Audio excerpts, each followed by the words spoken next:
And now, after talking about cyber crisis and the management failure, let's experience a crisis. So I invite on stage, please join me. Just someone help me to move to the simulation. Where's the simulation?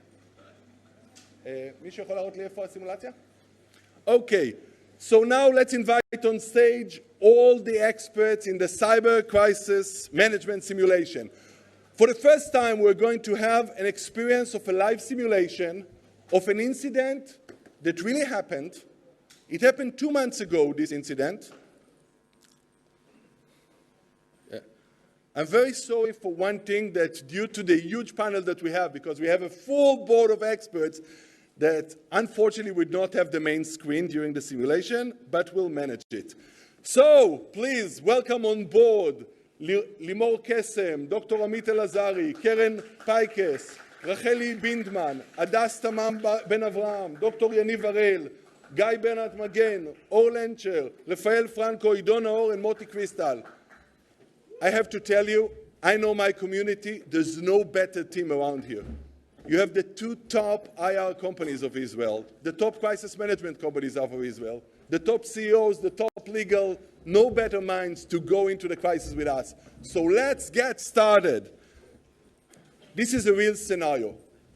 What we do here, for the purpose of this simulation, the team of experts here plays the board of management, like all members of the management of the 3CX management company. I'll tell you a little bit about our company, and one thing about the format. Everything I tell you today is 100% accurate, because thanks to Ido Kenan, our brilliant Ido Kenan, and Shachar Meyer from our team, everything was checked. So everything is according to the forensic report and the incident as investigated. So let me tell you the story of this company. 3CX company is a private company. It was founded in 2005.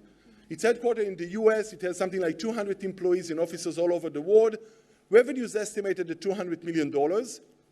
Large company.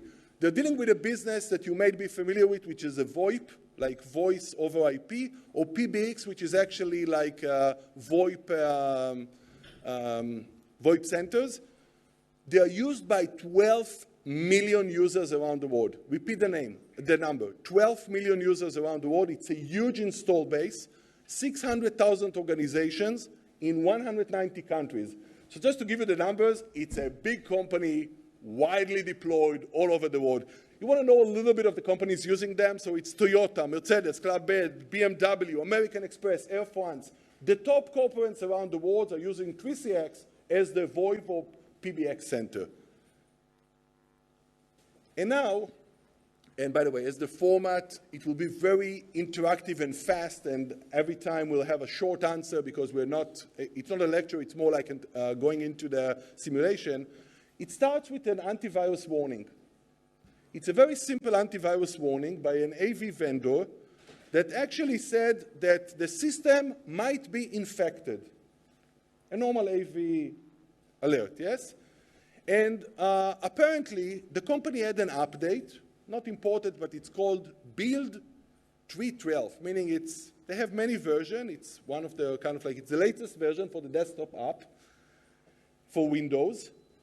And now the CEO, Nick Gala, is the CEO of 3CX, realized that Sentinel-1 is one of like the AV companies, flagged the desktop application as infected with the claim that it's attempt to do injection of a process, meaning that that's the claim.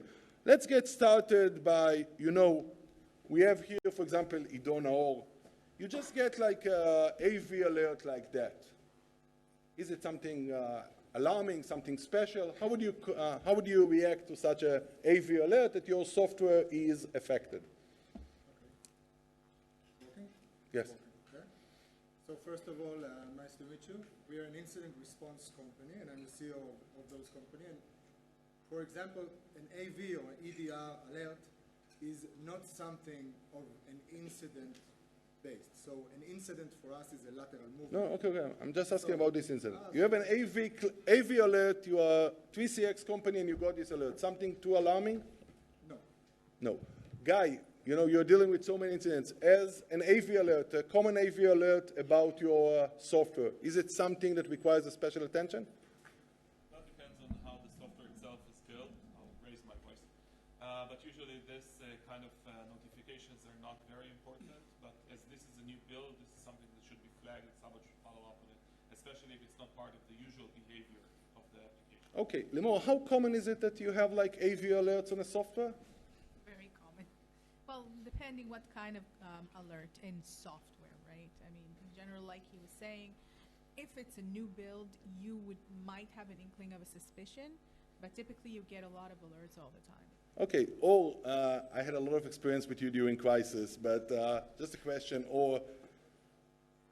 how often do you get alerts about your software from an AV vendor? A false positive all the time. The risk is that you never know if that's a false positive, so you need to act as if it's real thing. So what will be your process, given that you have an alert and you know that it's commonly false positive? How would you react to this? So we have all these processes in place already because we've been working together for many years. So first thing first is don't think so much, just follow the process, which usually means to see if there's a clear explanation. Sometimes there is. In many cases there isn't. And then probably the easiest thing to do is to revert and to a previous version and see if that disappears. Okay, so let's see what our CEO is doing. The CEO of actually 3.6, that's the response. He goes to Sentinel-1, he actually calls them, he tries to see if they can provide with more information. Makes sense to do that? So he calls Sentinel-1 because they flagged him, but Sentinel-1 actually do not reply. It's strange that the CEO takes care of this issue. If it's such a large company, I would expect others. You're so right about it. Actually, and I think as Or said, normally you have a procedure in the company. It will be someone from the tech team, from the technical support. It would not be the CEO. What's interesting about this company, we a little bit investigated, they grew up from a very technical guy. Nick was a CTO, he's still very personal. He did it personally. He actually called the Sentinel-1, but how many alerts Sentinel-1 fires a day? Everybody has a number? Like Yaniv, you know, you were the experts of alert. How many alerts they fire a day? Yeah, I guess it's in numbers of hundreds of thousands, or I mean, these are if you look globally, so many millions. If you look at a specific platform. So you have like many millions of alerts daily. Franco, you call Sentinel-1. Who would answer? Whoever he paid. Usually, CEO of Sentinel-1. usually I'm calling to CodeBlue, yes, but of course, the first thing is to follow the protocol, and if they're the good protocol, they have alertness protocol. It means right now what you're doing with the flag, it's a minor flag or it's a massive flag or a critical flag. It's very important to understand where are we going, if we are going right or left. Or if it's a critical, of course, part of the alertness protocol is to involve the SOC, if you have a SOC, if you have an incident response team, put them on the line, and this is the first call that I will do if Okay, it so happens. what happens here, and we'll be brief, they call Sentinel-1, no one answers. As Yaniv said, and you know, Yaniv is the expert actually, he was dealing with large data of cybersecurity, he's an expert in this domain. He inquires with Sentinel-1, they are not answering any company that's calling about alert, they have millions of alerts daily. Then they seek about suspicious activity on the customer's network. They're doing the second thing that says, let's see if actually something strange happens on our customer's network, that we actually have it deployed. And they identified nothing suspicious on the customer network. And then they do the third step, which is a common practice. They take the new build, kind of like the software, and run it through reverse engineering can be, but here they just go virus total, which is like accumulation of all antiviruses, and see the answer. Sentinel-1 do not answer. You go to the network, you find nothing suspicious on your customers, and antivirus, kind of like total virus total, which is supposed to give you the accumulated answers of antivirus, said no flag. So given what you did as the CTO, you had just another alert, as you said, many of such alerts. You did all the checks that are possible. You called Sentinel-1, you tried to look for suspicious activities on your customer's network, and you even went to VirusTotal. How would you continue from here, Rafael?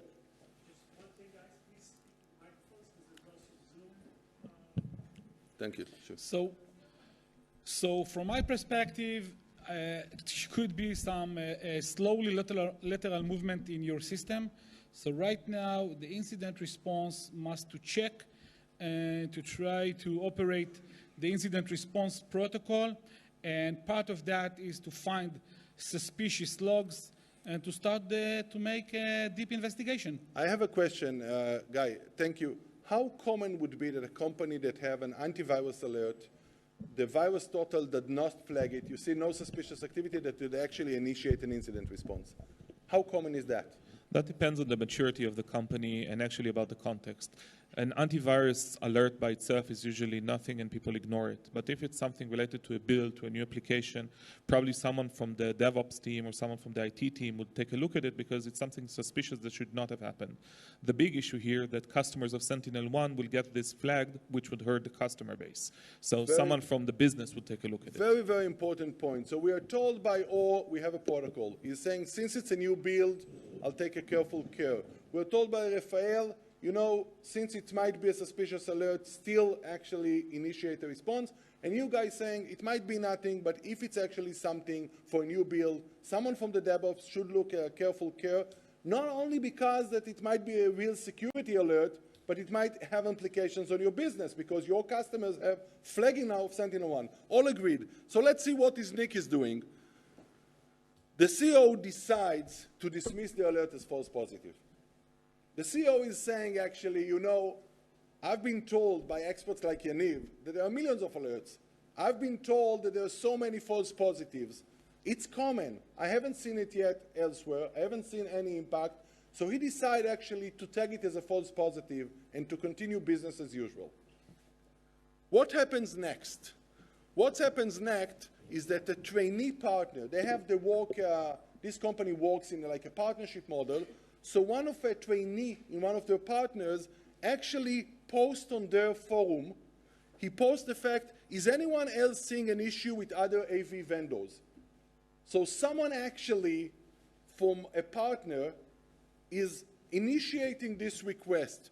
And he's saying, I saw that there is a claim of penetration framework or shellcode was detected. Guy, can you a little bit explain to us the technicalities? What does it mean that the framework or shellcode was detected? So that means that the security product, the antivirus product that took a look at the process running said that this has some characteristics that looks like someone is trying to hack the system. It might come from the application itself or something the application is using. Okay. Now question a little bit, all you were saying about your internal protocol. You have your company forum. I don't know, partners or clients are posting there. What would be the way to address such a post by one of your partners, trainees, that's saying, hey, I see this kind of alert. How would you comment to it? Make sure someone is calling him immediately. Someone is calling him immediately. Okay. Here we have Racheli, who is kind of like the communication experts from 10 Bank. Is there something in the protocol that you're familiar with or that you employ that someone else is actually posting now on your forum, an alert or something about your community, that you actually, as always saying, want to take action, proactive action, rather than just, you know, keep it idle?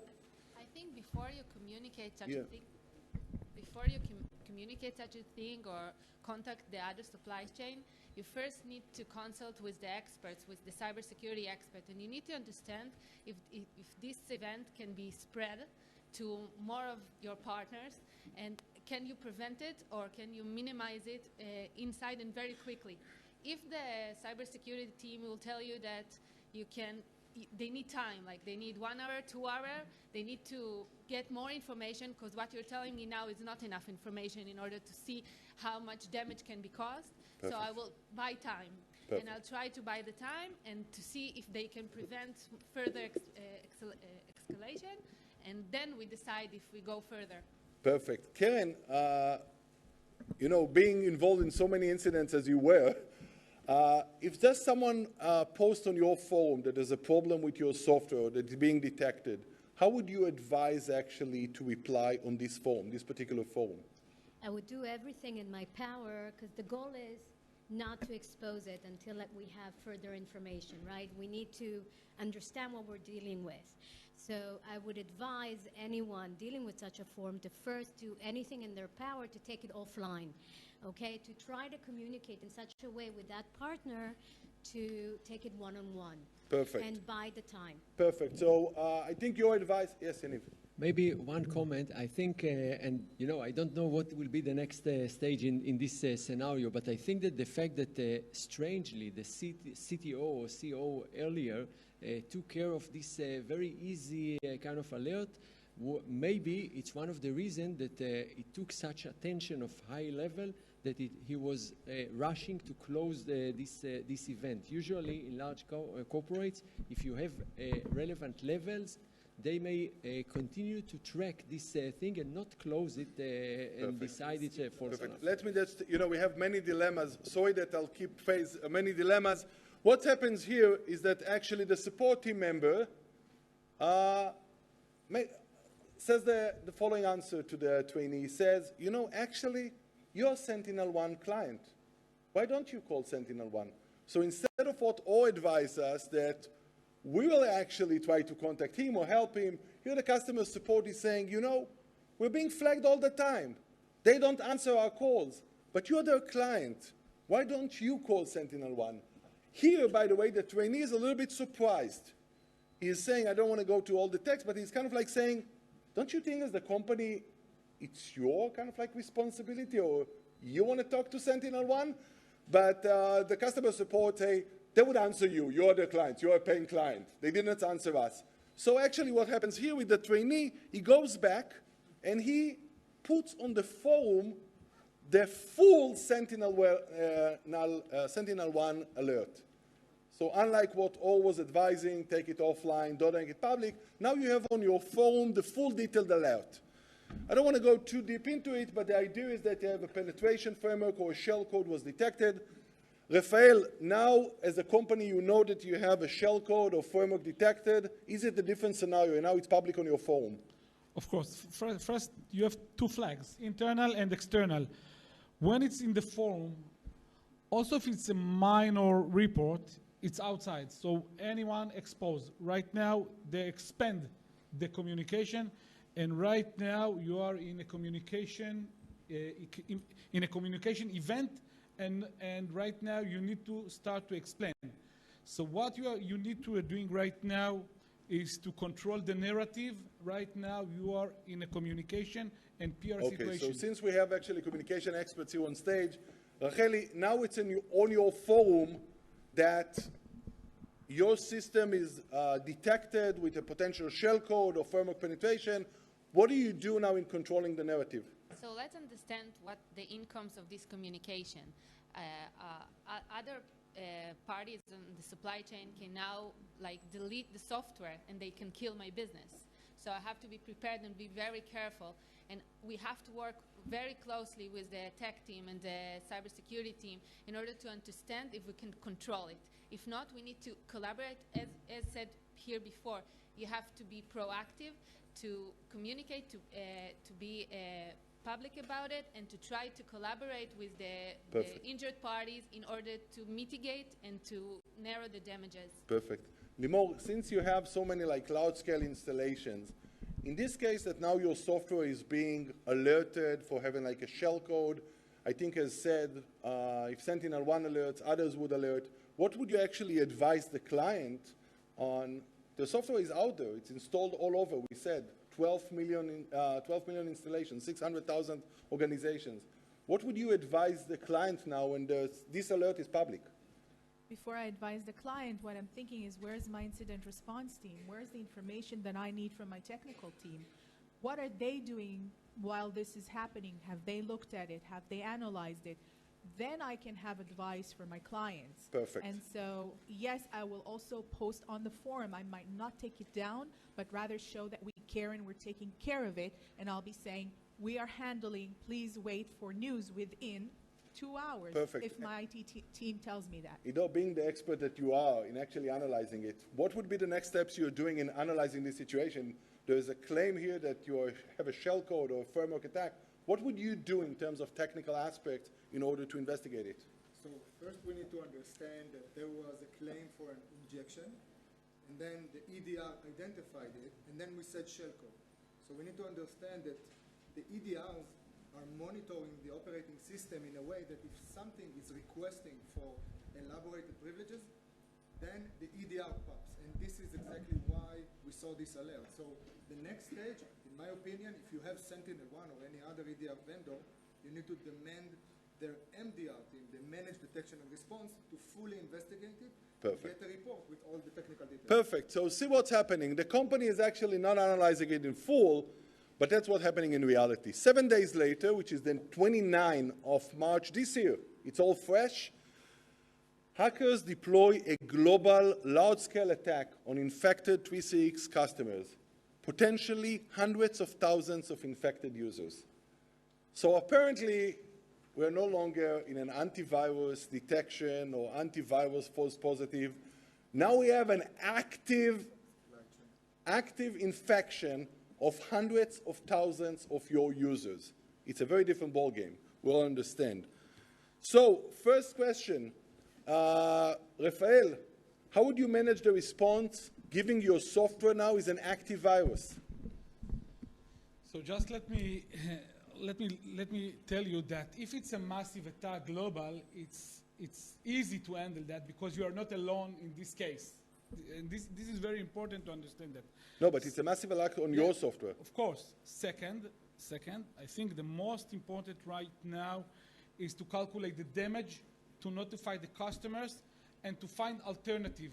So this is, I think this is the main issue that I handle with. Perfect. Or, being, you know, I don't know how wide your software is distributed, I think in the millions or tens of millions. Yeah, not far away from this. No, I don't know if you know WoW, but one of the most interesting unicorns in the Israeli ecosystem, Bright Data, a source of pride for the Israeli industry.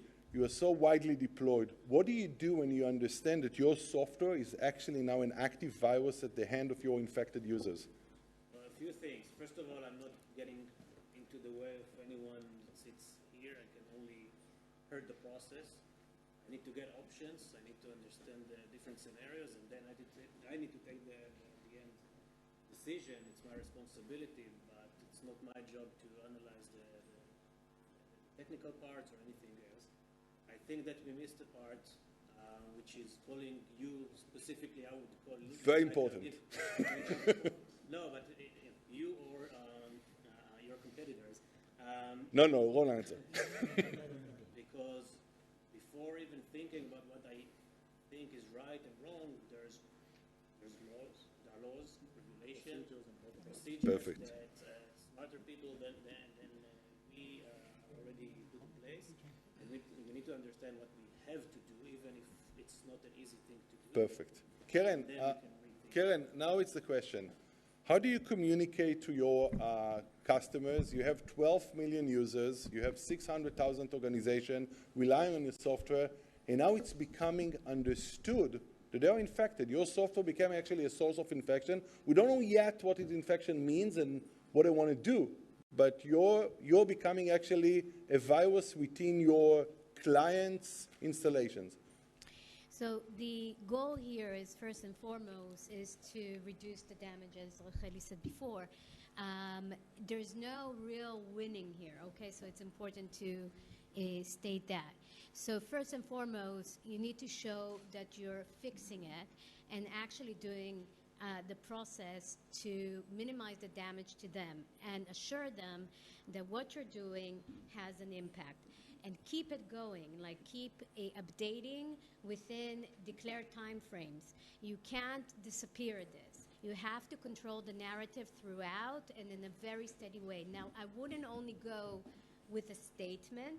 In this case, because this is so huge, I would actually hit the phone, instruct everyone, and before that, obviously, brief the employees, but instruct everyone to hit the phone also to contact as many customers as possible to just reduce the fear Okay, factor. and now it's a question, you're managing crisis and you're coming to organizations.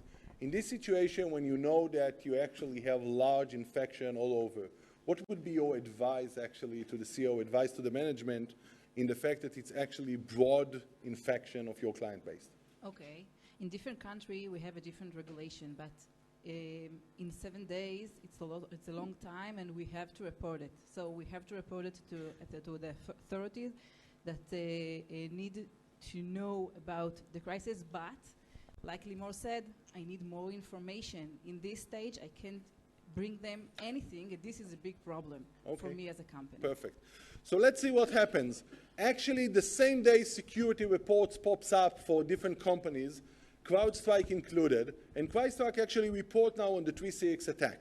What it's saying is that the platform detects and prevents active intrusion campaign targeting 3CX, the desktop customers. So actually CrowdStrike is now saying, hey, we saved our clients.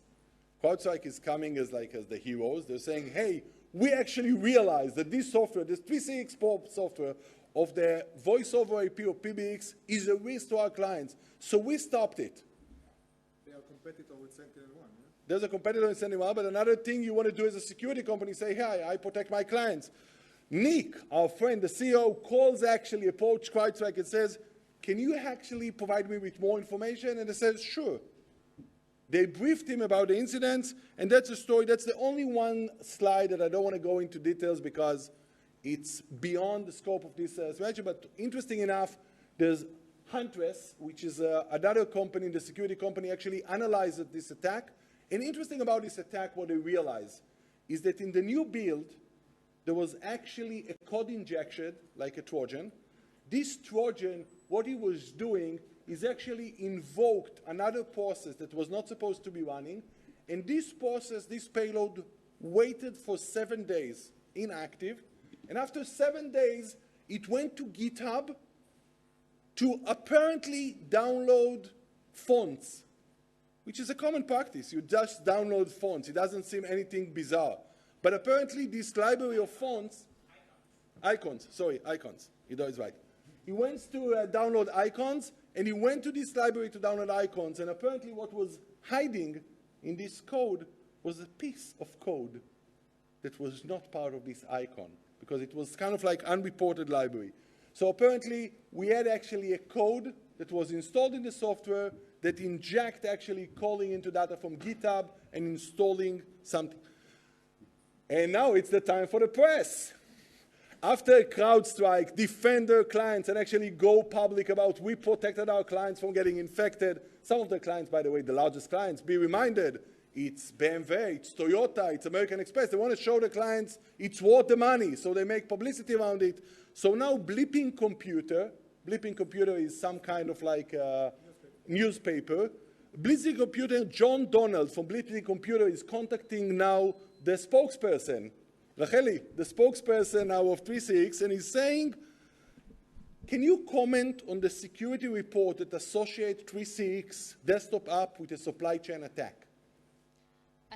This can finish a company, what you're saying, because we have to take responsibility of what happened and to, with the tech team and the cybersecurity team, to understand how we were breached and explained everything, how it happened, how we solved it, how we prevent it in the future.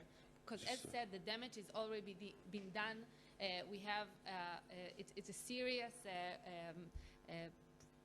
crisis that can Racheli, I want to challenge you. You have no idea. I want to challenge you. It's a great advice that you want. We still don't know anything. We have no idea because we've just been there. It was an AV alert. We've done what we did. We got no answer. And as for now, the only information we have is that CrowdStrike found it to be malicious. That's the only information we have. Nothing so far internally. So we only actually have information that is out there by a security vendor that has a very strong interest to actually magnify the incident. We have no information internally. Rafael, what do? You have no information internally, and you're being asked by a reporter. For me, it's the time to organize all the messages, to take all our clients, to put them in the same class, to understand who are the most important clients, who are the less, and to prioritize them, and to communicate them directly with the people But from... Rafael, client is great, but now you have the press asking. No, How do you answer the press? No, I leave for a moment the press because my business is depend of clients, not in press. This is priority. And just after I notify to my clients, and I do it two times a day. What do you notify your clients? I notify that we are tracking everything. We are investigating. So now I challenge you, Rafael, I have your software, I'm American Express or BMW. Is it safe to keep using your software?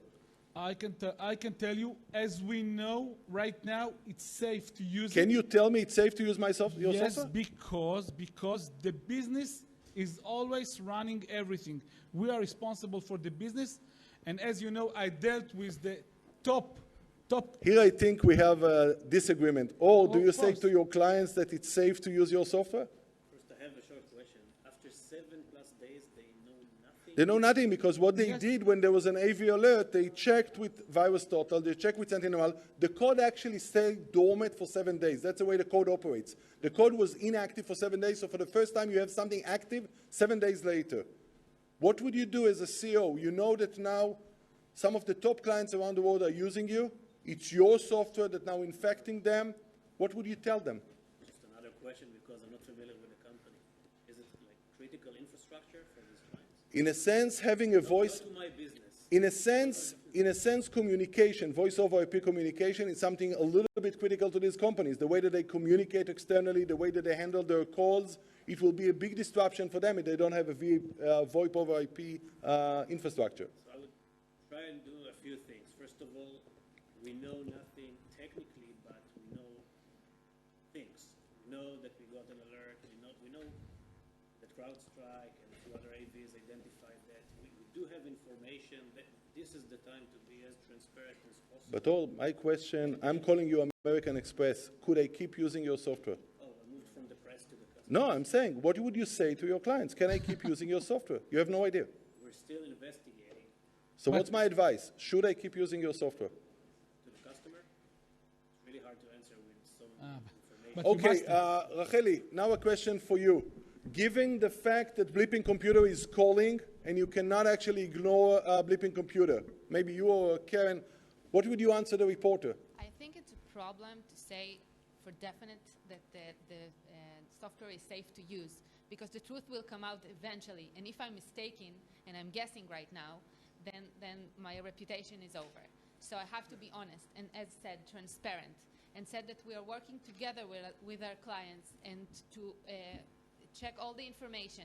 And we promise to keep informing and telling you, like as said here before, every 1 hour, every 2 hours, to inform you of every news. It's out there. It's open. So you have to be transparent and honest. Just a second. Let's see what the company is doing.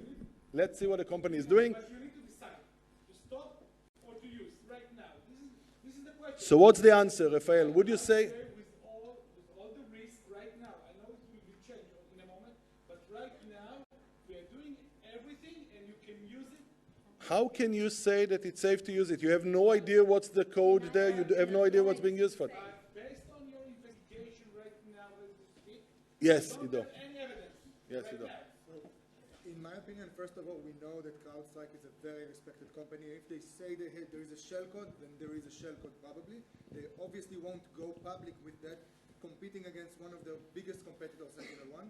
We know there is a cyber attack. So I would say to Bleeping Computer first, we know there is a cyber attack. You know, everybody knows, so it's good for us to say it. In my opinion, it's not very smart to keep using that software. I will advise on some sort of a patch, some sort of like a temporary. Sorry that we're short in time, so we'll keep it brief. Yes, Guy. So assuming that the company at this point called an incident response team, what we would do usually is break it into different swim lanes or a couple of different efforts.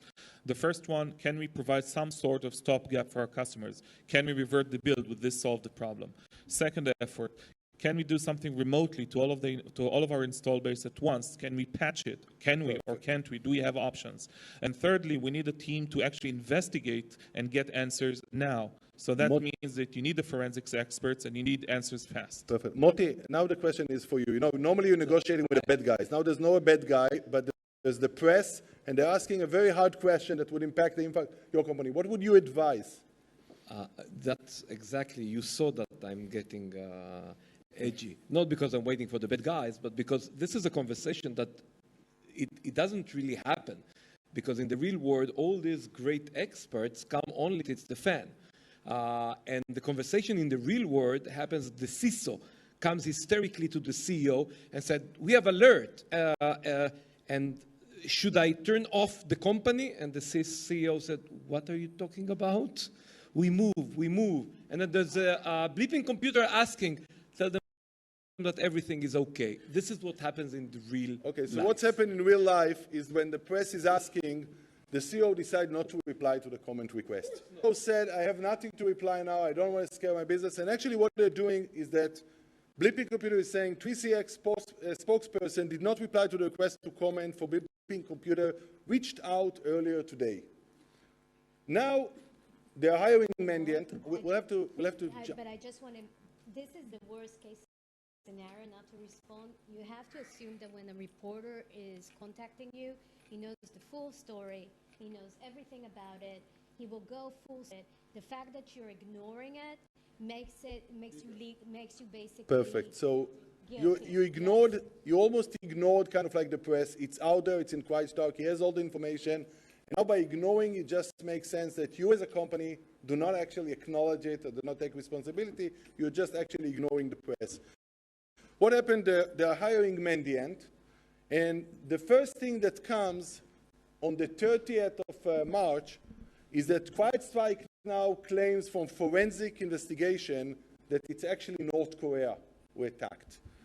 They say it's a nation-state threat actor, which is called Labyrinth Colima, which is Lazarus as you know it, and they say that other cybersecurity companies are attributing it to Lazarus.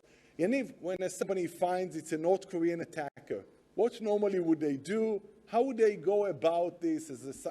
You worked at Dell and many other large companies. What would you do when you understand it's like a North Korean attacker?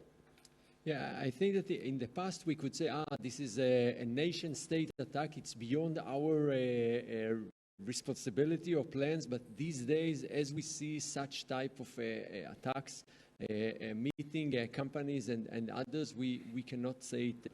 And so in that sense, I guess that the recommendations that were here are correct to move to kind of a crisis management modus operandi of the company, and to try to, on one hand, to think if there is someone that can assist us. I mean, since this is North Korea, if someone can assist us, and if not, to continue as if this is a cybercrime or something else. Moti, can you help us something? It's North Koreans, it's Lazarus. We know this group is not after talking, it's not after negotiations. What one can do if it's a North Korean attacker? Well, you talk. You don't know immediately that it's North Korean, and you can always learn things by communicating. A skilled negotiator can learn a lot, can support investigation, later on can identify some relevant pieces of information which will help recovery. So, even if it's North Koreans or Iranians or other state-sponsored, despite the fact that we, according to the scenario, we identify the, I would say, the non-financial motivation, we can always learn or get something from engagement.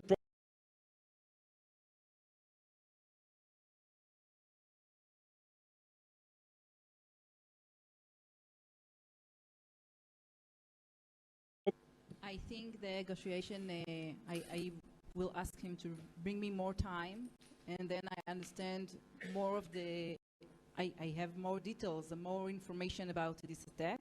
Legally, it's not matter.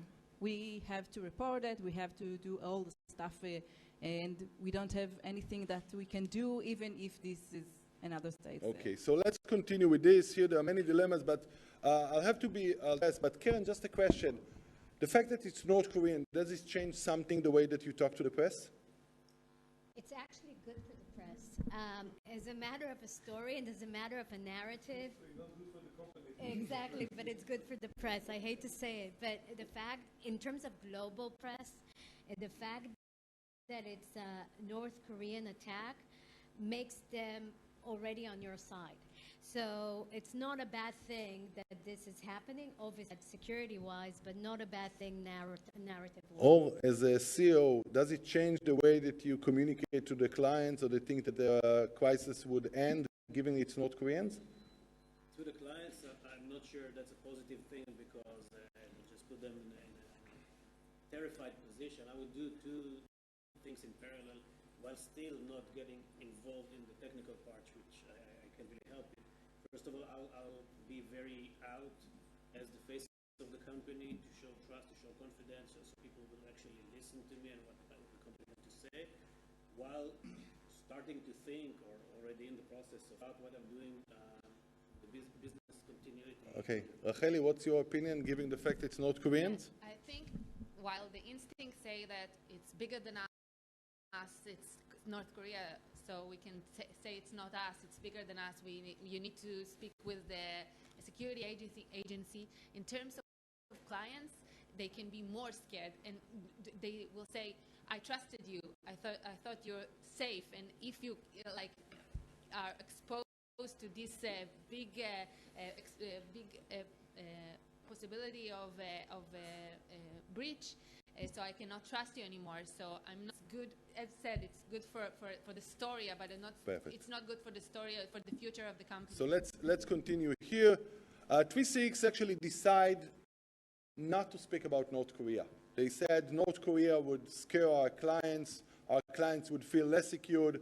Let's be saying that we're saying there's APT, which is Advanced Persistent Threat. They say it's very sophisticated attacker, but they refrain from attribute to North Korea. It wasn't public?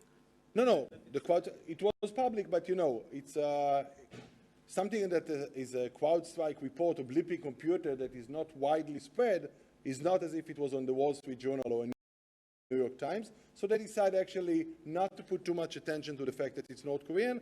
And what they're saying is, we think it's a highly experienced or knowledgeable hacker. Response, by the way, comes on the, and I'll move forward here, the company response comes on the company forum, where they recommend the users the following advice. They say, uninstall our software. They're saying if you are self-hosted or on-premise, you should install an update, because we have an update for you. Avoid using the new build unless necessary, and instead use what they called a progressive web app, which is not the same. It's not 100% support the same functionality, but for this new app, they already have something which you can download from Chrome, or you can download. So instead of being a desktop, they're becoming actually something which is a browser-based. And something interesting they're saying, we updated it, and we consider it to be secured, but there's no guarantee, given that we only had 24 hours to make the necessary adjustments. Saying, what? A lawyer. So they're actually saying to the clients, use our web-based, but it's not 100% guarantees. What's the impact, Guy, that we're moving actually from being web-based to being actually browser-based? And how would that affect the incident or the likely occurrence of the incident? So there are a couple of different things here. First, the company found some sort of mitigation or stopgap measure for the time being, and it's better than nothing. As this is an active, persistent threat, we should assume that they might have thought of this contingency, but at least it's something moving in that direction. Attacks that are focused on desktop apps and attacks that are focused on browsers are really, really not the same. Perfect. So it might help quite a lot. Rafael, what do you think about this mitigation? They could, by shifting from desktop to actually web-based. What do you think about this mitigation? I think this is another wrong decision, okay? And when we start to deal with the business people text me, never stop your business. So never stop your business. Always keep your business working. North Korean. It's a North Korean. Yes. It's not. It's AI text. And I think it's a wrong decision. The right decision is to make a cyber posture and go to the basic of cyber posture and continue the business. Ido, would you continue business as usual if you have North Korean APT attack? I think that, first of all, On your customer devices. for someone who investigated specifically Lazarus in 2015, I can tell you that two things. One, and second, there will be little negotiation with them, because if they wanted their malware to slip, it means that way back, they've already achieved what they wanted, and they wanted you to find that malware. So if you're talking about an APT like North Korea, they have specific motivations. You have to understand. What's the motivation might be? So first of all, they have a small group called Blue North, which are financially motivated. On the other side, Kimsuki and other small hundreds of people inside Lazarus, they're after espionage. So if they wanted something, it was either from that vendor or from one of its clients. So actually told is by talking North Korea, we think about motivation and how it's likely to progress the attack. Assuming that kind of like... It might also mean that the attack is over and now you have to deal with the fallout. Okay. So what's happened here, by the way, that's something Ido mentioned, which I really liked. He said, 3.6 decided that for the browser extension, they'll go only with Windows because most of them are installed by Windows. Mac, they said, too little users, we're not going to actually deploy it. And what's now? They're being blocked. They went actually from desktop to being web-based. And web-based, Google has invalidated 3.6 software security certificate, because given that the company is now known to be in APT of North Korean, actually now they're being flagged. The security certificate is invalidated. So actually, both the MSA desktop app files that released cannot be downloaded on Google Chrome. So the option that you wanted to mitigate going to Google Chrome is not optional because you are invalidated. And other AV vendors, once they understand it's a North Korean attack, what other AV vendors are doing immediately? Flag the software. So now you're in a situation that you are blocked from both directions. All AV vendors actually blocked you. Google Chrome has blocked you. So you see on the screen there's a problem with the website certificate. Guy, what one would do? Your software now cannot be installed on computers. So this pushes us back into the incident response mode. We need to understand how they attend to the code, how they changed it, and what the impact was. Get a report, a good forensics report, and go back to the AV vendors and convince them that you understand the problem, found the solution, implemented it, and things are going to get better from now. Perfect. So what we're actually saying, now we're in a situation that we're not out there anymore. We told our clients to uninstall or not to use. Our mitigation did not work, because we're trying to assume that by going from desktop to web-based, we're solving it technically, but we have not solved the reputation problem, flagging problem, so we are blocked from this direction. Our clients already uninstalled us, and now with the mitigation that we offer them, they cannot actually install the software as a security risk.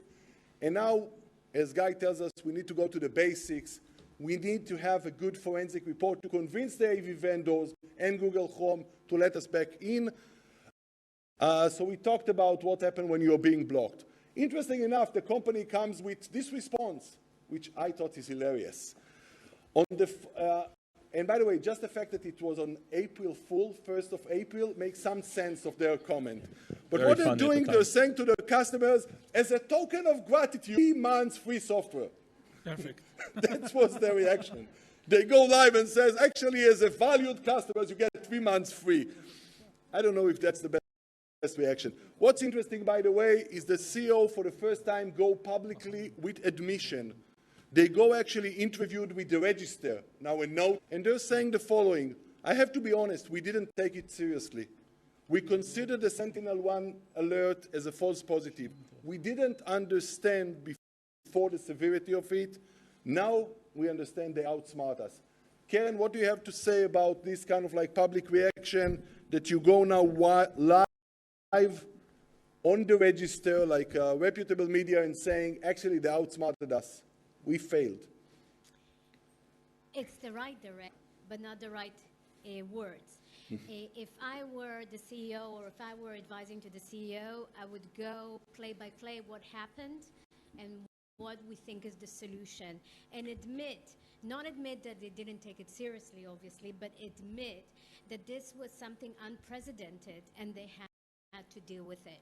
Going on now is the face of the company and saying, hey, we've been idiots, we didn't this is going to make them lose more customers because, what does it mean? Really? What does it mean legally? That now you put in writing, I have to be honest, we didn't take it seriously, we considered it as a false alert, they outsmarted us, we didn't understand the severity. There are a private company? There's a private company. Not much. Not much Not legally? much? No, not yet, because you don't have a stakeholder But what about, that they can what about suit all you, my but kind of like contractual obligation for level of service? I'm supporting the top clients around the world with kind of like quality of service. yes, of course. I'm on a contractual breach. Yes. What? Yes, of course.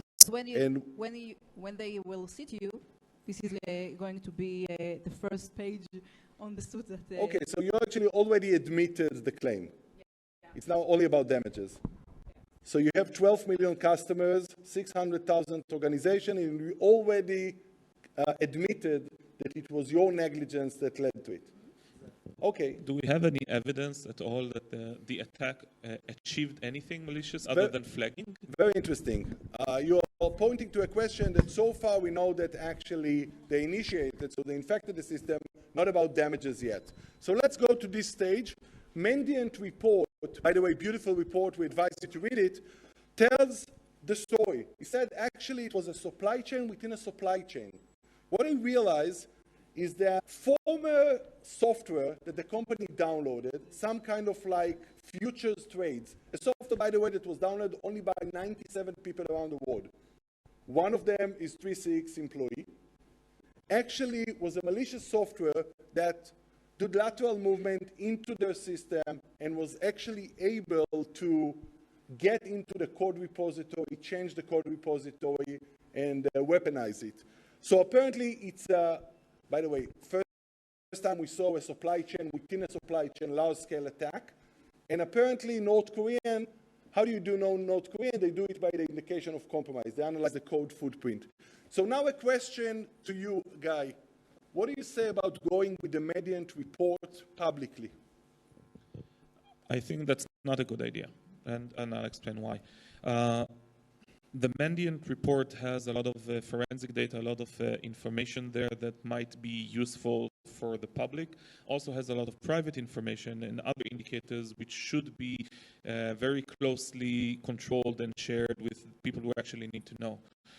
It's not clear at this time what was the aim of this part of the attack and what kind of reach were they able to achieve. The supply chain within the supply chain is a good indicator that there was a motivation for it.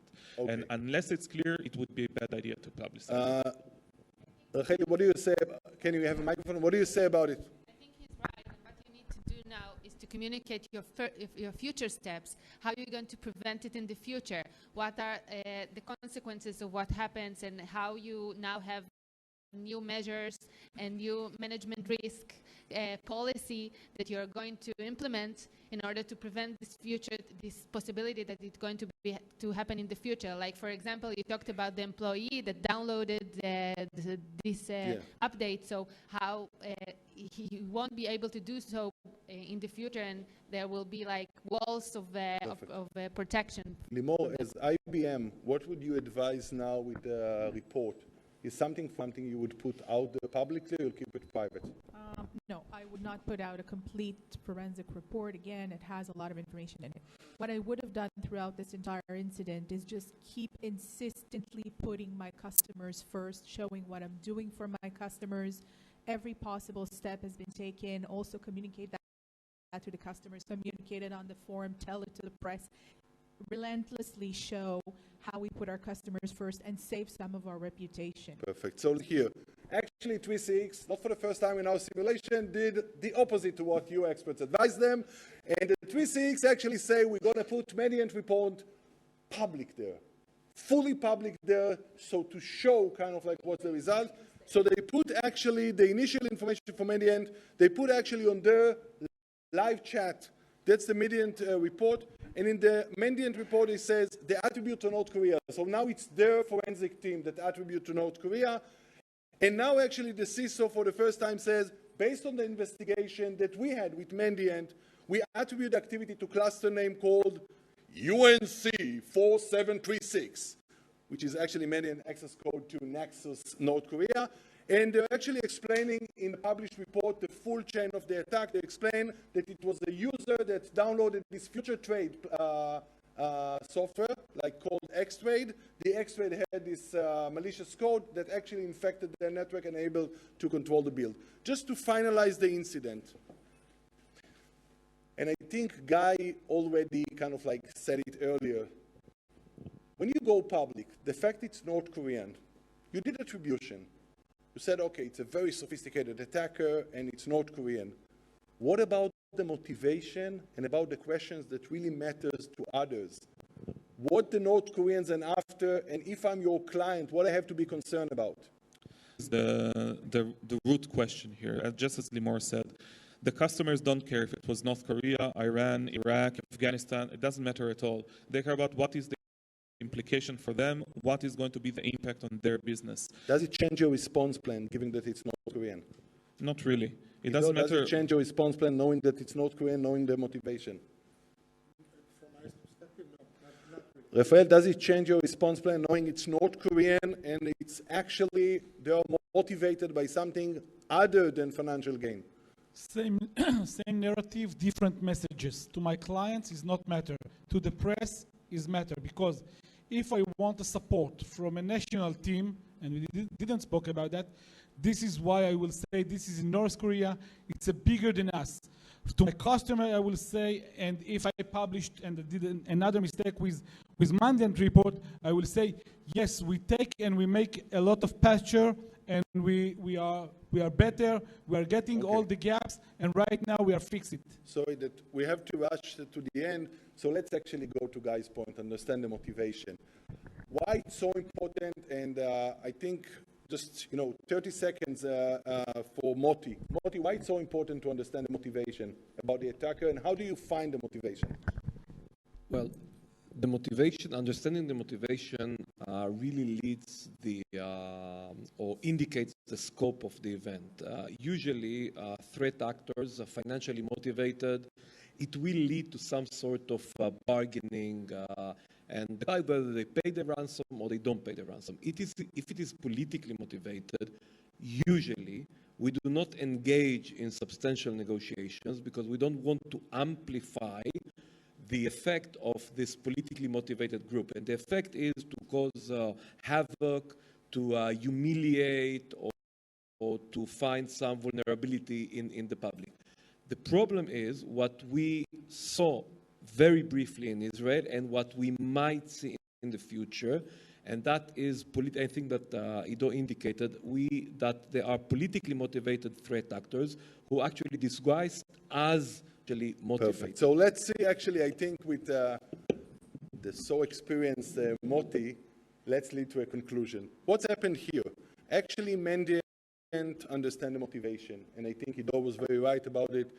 It says we have moderate confidence. By the way, that's always the case. You do not attribute with full confidence, but it says we have moderate confidence that 3CX attack is linked to apple juice.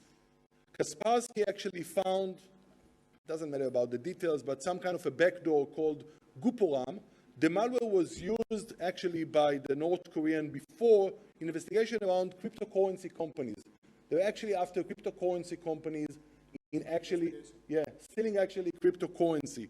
They found out that this group, while it looks as a state-nation threat actor, are actually after stealing money. By the way, a national security report recently realized that the North Koreans are actually incentivizing their hackers to go after, to get more currency to the country. So what we understood, CrowdStrike actually echoes and says we include a small number of cases, hand-on keyboard activity, again, that few infected machines, but all after cryptocurrency. So what they're saying, and I think Guy was telling us all the way about it, even if they go after a large install base, they're not interested interested in the large install base. Look about the motivation. The motivation was only a small number of companies that are in the cryptocurrency space that you can actually do crypto stealing. That's the only motivation they had. Once it understood also by Symantec, Symantec understand also the supply chain attack and understand that X-Traded, which was a software out of service, was downloaded by some futurist traders, but once they installed it, they got infected their enterprise. These enterprises were the actually bridge to get to the cryptocurrencies companies.